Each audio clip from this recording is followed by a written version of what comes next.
एक टोपियों को बेचने वाला सौदागर लौट रहा था मेले से टोपियां बेचकर। चुनाव करीब आते थे और गांधी टोपियां खूब बिक रही थी। सौदागर खूब कमाई कर रहा था। दिन भर गांधी टोपियां बिकी थी। थका था। राह में एक वृक्ष के नीचे, बरगद के एक वृक्ष के नीचे थोड़ी देर विश्राम को रुका। थकान ऐसी थी, ठंडी हवा, वृक्ष की छाया, झपकी लग गई। जब आंख खुली तो जिस पिटारी में टोपियां कुछ और बच गई थी वो खुली पड़ी थी। टोपियां सब नदारद थी।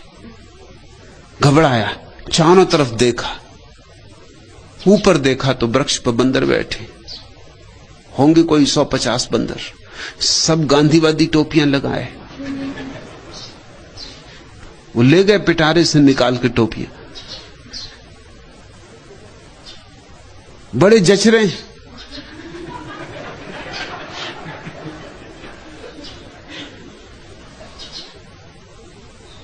बिल्कुल भारतीय संसद के सदस्य मालूम होते।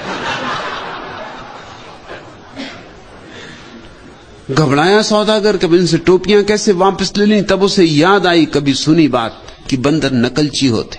तो उसके अपने सिर पे एक ही टोपी बची थी, वो उसने निकाल के फेंक दी। उसका फेंकना टोपी का कि सारे बंदरों ने टोपियां निकाल के फेंक दी।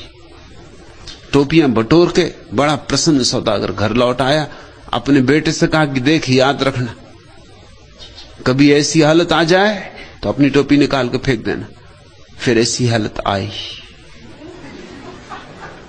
समय बीता, सौदागर बहुत बूढ़ा हो गया। फिर बेटा उसकी जगह गांधी टोपी बेचने लगा। लौटता था एक दिन, वही वृक्ष, थका मांदा, विश्राम को लेटा, झपकी खा गया और वही हुआ जो होना था। आंख खुली, टोकरी खाली पड़ी थी। याद आया, ऊपर देखा, बंदर बड़े मस्ती से टोपी लगाए बैठे थे। याद आई बाप की सलाह, अपनी टोपी निकाल के फेंक दी। लेकिन जो हुआ वह नहीं सोचा था। एक बंदर को टोपी नहीं मिली थी, वो नीचे उतरा और ये टोपी भी ले गए।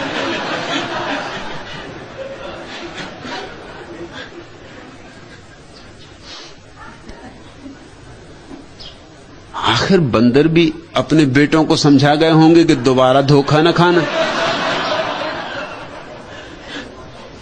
एक दफा हम खा गए धोखा, अब तुम जरा सावधान रहना। इस सौदागर का बेटा कभी ना कभी इस झाड़ के नीचे विश्राम करेगा और टोपी फेंकेगा, तब तुम जल्दी से उस टोपी को भी उठा लेना।